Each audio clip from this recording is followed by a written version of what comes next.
নবান্নের উচ্চপদস্থ আধিকারিকরা রয়েছেন, পুলিশ আধিকারিকরা রয়েছেন, সেখানে রুট মার্চ চলছে। কি ছবি ধরা পড়ছে আমাদের ক্যামেরায়? আমার সঙ্গে সোমরাজ রয়েছেন সরাসরি। সোমরাজ,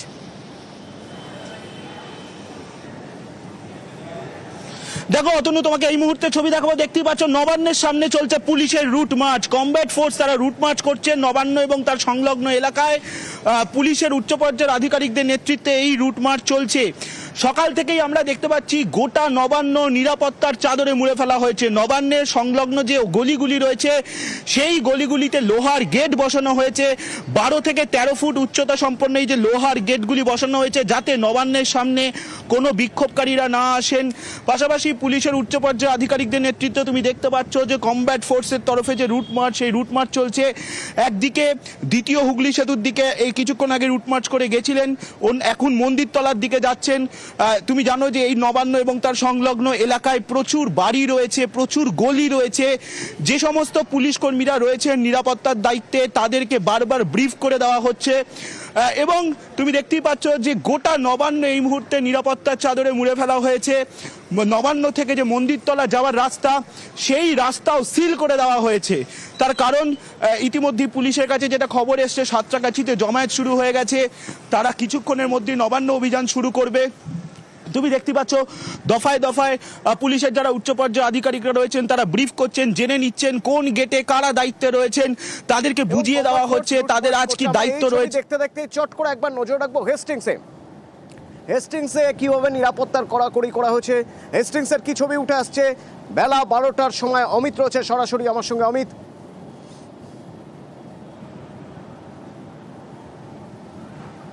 দেখো অতনু, হেস্টিংস মোড় থেকে সামান্য একটু অদূরে এই মুহূর্তে আমি রয়েছি।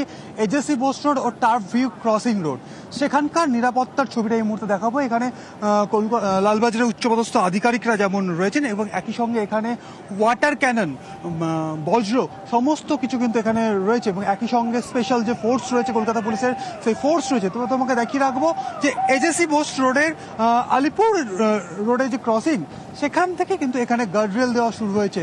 দূরে যে তুমি যে গার্ডরেল দেখতে পাচ্ছ এই মুহূর্তে আমার ক্যামেরা পার্সন তুলে ধরছে, সেটি হচ্ছে এজেসি বোস রোড থেকে টুয়ার্ডস আলিপুর জু বা আলিপুর চিড়িয়াখানা যাওয়ার যে রাস্তা, সেই যে মোড় বা জিং, সেখানে ফার্স্ট গার্ডরেল দিয়ে দেওয়া হয়েছে এবং দ্বিতীয় গার্ডরেল রয়েছে। এই যে গার্ডরেল দেখতে পাচ্ছ এখানে বাস এবং এই কলকাতা পুলিশের যে গার্ডরেল, সেইগুলো ব্যবহার করে এটি টার্ফ ভিউ রোডের মাঝখানে বা টার্ফ ভিউ রোড যে ক্রসিং, সেখানে এই গার্ডরেল দেওয়া রয়েছে। এখানে বিশাল পুলিশ বাহিনী রয়েছে, অন্যদিকে ওয়াটার ক্যানন বা অন্যান্য যে ব্যবস্থা সেগুলো যেমন রাখা হচ্ছে। এবং সরাসরি এবার আমি দেখাবো তোমার দ্বিতীয় হুগলি সেতুতে ওঠার যে কানেক্টিং যে রাস্তাগুলি রয়েছে বা কানেক্টিং যে ব্রিজ রয়েছে, সেখানেও কন্টেনার দিয়ে সেই রাস্তা ইতিমধ্যেই ব্লক ব্যারিকেড দেওয়া হয়েছে এবং সামান্য রাস্তা খুলে রাখা হয়েছে। কারণ কলকাতা পুলিশের উচ্চপদস্থ আধিকারিক যারা রয়েছেন তারা বিভিন্ন জায়গাতে যেহেতু তারা পরিদর্শন করছে, সেক্ষেত্রে সামান্য রাস্তা এখনো পর্যন্ত খোলা রয়েছে। তবে এই রাস্তা প্রায় 11:30টার সময় বন্ধ করে দেওয়া হয়েছে। এই কানেক্টিং ব্রিজ ধরেই কিন্তু দ্বিতীয় হুগলি সেতু হয়ে নবান্ন যাওয়ার যে রাস্তা, সেই রাস্তা ইতিমধ্যে বন্ধ করে দেওয়া হয়েছে। ব্রিজে ওঠার মুখেও লোহার গার্ডরেল রয়েছে। তারপরে অমিত, ধন্যবাদ। আর সরাসরি আপনাদের হাওড়া ব্রিজের ছবি একবার দেখাতে চাইবো। সেখান থেকে রয়েছে আমার সঙ্গে সান্নিক। কি অবস্থা, কিভাবে নিরাপত্তার কড়াকড়ি রয়েছে?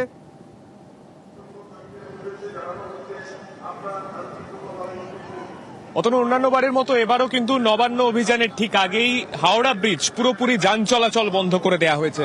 হাওড়া ব্রিজের ছবিটা দেখাবো, একেবারে আঁটোসাঁটো নিরাপত্তা, প্রায় 10 ফুট উচ্চতার ব্যারিকেড দিয়ে এইভাবেই হাওড়া ব্রিজে একদম কলকাতার দিক থেকে যে প্রবেশ পথ, সেই প্রবেশ পথকে পুরোপুরি বন্ধ করে দেওয়া হয়েছে। এখনো পর্যন্ত যে ফুটপাথের অংশ রয়েছে, সেই অংশ দিয়ে যারা হাওড়ার দিক থেকে আসছেন, যারা হেঁটে আসছেন, তাদের যাতায়াতটাকে অ্যালাউ করা হচ্ছে। কিন্তু আর কিছুক্ষণ পরে যদি কোনো মিছিলের মুভমেন্ট এই দিকে হয়, সেক্ষেত্রে কিন্তু এই মুভমেন্ট বন্ধ করে দেওয়া হবে। এই ব্যারিকেডের ঠিক পেছনেই জলকামান প্রস্তুত রাখা হয়েছে। পাশাপাশি একদিকে মাইকিং চলছে, যেখানে স্পষ্ট বলা হচ্ছে এই অভিযান করার ক্ষেত্রে 144 ধারার যে, অর্থাৎ নতুন বিএনএস এর ক্ষেত্রে 163 যে ধারার বাধা রয়েছে, সেই বাধার কথা একদিকে বলা হচ্ছে। ঠিক তার পাশাপাশি এই জায়গায় কিন্তু বিশাল পুলিশ বাহিনী এই ব্যারিকেডের পেছনে মোতায়েন রাখা হয়েছে। একটু উল্টো দিকে ছবিটা দেখাবো। একদিকে হাওড়া ব্রিজ, উল্টো দিকে ব্রাবন রোডের দিকে যে ফ্লাইওভার, সেই ফ্লাইওভারের দিকেও কিন্তু কিন্তু একই রকম ভাবে পুরোপুরি রাস্তা আটকে দেওয়া হয়েছে। অর্থাৎ হাওড়া ব্রিজ, স্ট্যান্ড রোড সংলগ্ন যে কটি রাস্তা রয়েছে, ব্রাবন রোড, সবকটি রাস্তায় কিন্তু যান চলাচল আপাতত বন্ধ রাখা হয়েছে। আপাতত এই সমস্ত রাস্তা দিয়ে যান চলাচল করছে না হাওড়ার দিকে যাওয়ার জন্য। সেক্ষেত্রে একমাত্র বালি ব্রিজ বা নিবেদিতা সেতুই একমাত্র অবলম্বন বর্তমানে। অতনু। আর এদিকে নির্যাতিতার মা বাবা বিচারের দাবি তুলছেন, আন্দোলন আরো জোরালো করার কথা বলছেন যে আন্দোলন প্রতিহত হলে আরো জোরদার হবে হুঙ্কার। পরিস্থিতি অনুযায়ী আমরা ব্যবস্থা নেব। যদি দেখি যেতে পারছি না, ওখানে বসে বিক্ষোভ দেখো। মানুষের আন্দোলনের কাছে কোনো ব্যারিকেড নয়, সব ব্যারিকেড উড়ে যাবে। মানুষের উপস্থিতি হচ্ছে মেইন ব্যাপার। মানুষ কত যাবে ওখানে যোগ দেবে অনুষ্ঠানে, এই পদযাত্রায়, সেটাই হচ্ছে ব্যাপার। প্রথম থেকে যারা যারা আন্দোলনের সঙ্গে যুক্ত তাদের নোটিশ পাঠানো হচ্ছে, বিভিন্ন ভয় দেখানো হচ্ছে। এটা তো প্রথম দিন থেকে হচ্ছে। আমার আশেপাশের সমস্ত লোককে, সব লোক কি আমার বিরোধিতা করে, রাস্তায় দেখালেও ঠিকমতো কথা বলে না। বাজারের দোকানদাররা আমাকে কোনো কিছু বিক্রি করতে গেলেও দরবার চিন্তা করে যে বেচবো কি। এক করে দাও, আগে যা দিনে যেমন ছিল সেরকম ভাবেই আমরা এখন আছি। আমাদের কাউকে প্রয়োজন পড়ে না, তাই পাড়া প্রতিবেশী কেউ কথা বলে, পাড়া কেউ আমাদের সঙ্গে যোগাযোগ করে। ওখানে যারা আইপিএস লেভেলের অফিসার থাকবেন তাদের কি এখতিয়ারের মধ্যে পড়ে কি না এই ব্যারিকেড দেওয়া, সেটা ওনাদের বলবো। যদি ওনারা খুলে দেন তো যাব, আর না হলে যাব না।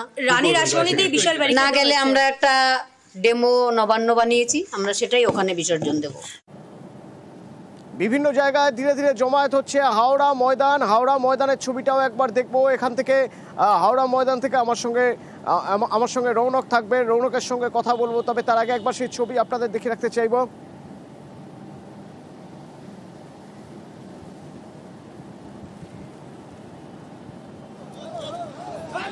রৌনক আছে আমার সঙ্গে। রৌনক, কি অবস্থা সেখানে? দেখো, একেবারে আমি ইতিমধ্যে রয়েছি হাওড়া ময়দানের সামনে। মূলত হাওড়া স্টেশনে যে জমায়েতগুলি হচ্ছে, সেই হাওড়া স্টেশনের জমায়েত একেবারে জিটি রোড ধরে সেই জায়গা যেখানে মল্লিক ফটক রোড, একেবারে লোহার প্রায় 10 ফুটের উচ্চতার ব্যারিকেড করা হয়েছে। শুধু তাই নয়, জল কামান এখানে মজুত রাখা হয়েছে, প্রচুর পুলিশ মোতায়েন রয়েছে, ডিআইজি পিআর নিজে এখানে উপস্থিত রয়েছেন। এবং তোমাকে দেখাবো যে বজ্রা যে গাড়ি, অর্থাৎ যে টিয়ার গ্যাসের সেল ছোড়ার যে গাড়ি, সেই গাড়িও রয়েছে। নিরাপত্তার বলায় গোটা চত্বর আটোসাটো, প্রত্যেকটি জায়গায় যে গলির বুকগুলো রয়েছে সেখানে কিন্তু ব্যারিকেড করা হয়েছে। অর্থাৎ হাওড়া স্টেশনে যে জমায়েতটা হয়েছে, সেই জমায়েতগুলি যখন এই জিটি রোড ধরে এখান থেকে ঠিক মল্লিক ফটক মোড়, এখান থেকে কিছুটা পরেই কাজীপাড়া, নবান্ন যাওয়ার আর একটা পথ, সেক্ষেত্রে যাতে কোনো রকমভাবেই এই ব্যারিকেড টপকে তারা না যেতে পারে, সেই কারণেই কিন্তু এখানে প্রচুর পরিমাণে যেমন রকমভাবে পুলিশ বাহিনী মোতায়েন করা হয়েছে। তার পাশাপাশি এই 10 ফুটের ব্যারিকেড করা হয়েছে, রাস্তা ড্রিল করে এই ব্যারিকেড। তারপরেই জল কামান রাখা হয়েছে, টিয়ার গ্যাসের সেলের যে গাড়ি, সেই সেল রাখা হয়েছে। অর্থাৎ যাতে করে কোনো রকমভাবেই অপ্রীতিকর কোনো পরিস্থিতি তৈরি না হয়, সেই দিকে যেমন নজর রাখা হচ্ছে। এবং অনবরত পুলিশের তরফ থেকে মাইকিং করা হচ্ছে যে হাইকোর্টের নির্দেশ মতো শান্তিপূর্ণভাবে যাতে আন্দোলন করা হয়, কোনোভাবে যাতে ল অ্যান্ড অর্ডার সিচুয়েশনে বিঘ্ন না হয়। যদি ল অ্যান্ড অর্ডার সিচুয়েশনে বিঘ্ন ঘটে তাহলে কিন্তু পুলিশ আইনানুগ ব্যবস্থা নেবে। এমনটাই পুলিশের মাইকিং একবার শুনি। মাইকিং চলছে, কি অ্যানাউন্স করা হচ্ছে? মহামান্য হাইকোর্ট কলকাতা ডিভিশন বেঞ্চের নির্দেশ অনুসারে কর্তব্যরত পুলিশ কর্মীদের সঙ্গে আইন শৃঙ্খলা রক্ষায় সহযোগিতা করুন। কোনো অবস্থায় আইন নিজের হাতে তুলে নেবেন না, অন্যথায় আপনাদের বিরুদ্ধে আইনানুগ ব্যবস্থা নেওয়া হবে। আইন শৃঙ্খলার অবনতি কোনোভাবে বরদাস্ত করা হবে না। মহামান্য হাইকোর্ট কলকাতা ডিভিশন বেঞ্চের নির্দেশ অনুসারে কর্তব্যরত পুলিশ কর্মীদের সঙ্গে আইন শৃঙ্খলা রক্ষায় সহযোগিতা করুন। ঘটনার বছর পার, এখনো পর্যন্ত বিচারের দাবিতে পথে নির্যাতিতার মা বাবা। তারা দাবি তুলছেন বিচার হোক, সুষ্ঠু বিচার হোক, এবং সেই বিচারের মধ্যে দিয়ে প্রকৃত সত্যি সামনে আসুক। তারা বলছেন, তারা বারবার দাবি করছেন যে সিবিআই ঠিকঠাক তদন্ত করেনি। যদি ঠিকঠাক তদন্ত করত তাহলে তারা সন্তোষ প্রকাশ করতেন, কিন্তু না, তারা মোটেও সন্তুষ্ট নন সিবিআই এর তদন্ত নিয়ে। গতকাল রাতে শ্যামবাজারের অবস্থান, সেই শ্যামবাজারের অবস্থান থেকে আরো একবার সিবিআইকে তো নির্যাতিতার মা বাবা। কিছু নেই, সিবিআই তদন্ত করবে না, এরা ঠিক করে রেখেছে। হাত ধরে কাজ করা, এটাই তো কাজ করবেন। আমরা এত কোশ্চেন দেখেছি, উনি বিরক্ত হচ্ছেন আমাদের কোশ্চেন শুনে। কোনো কোশ্চেনের উত্তর আমাদের কাছে নেই, তাহলে সেই সিবিআই কে কাজটা কি করে করাবো? উনি বলছেন আমরা মামলা ছেড়ে দেবো। আমি বলছি আমাকে বললে হবে না, আদালতে গিয়ে বলবে। এরপরে কি বলবো? সিবিআইয়ের ভূমিকা ভালো নয়, ওরা বিচার দিতে চায় না, বিচার আমাদের ছিনিয়ে আনতে হবে লড়াই করে।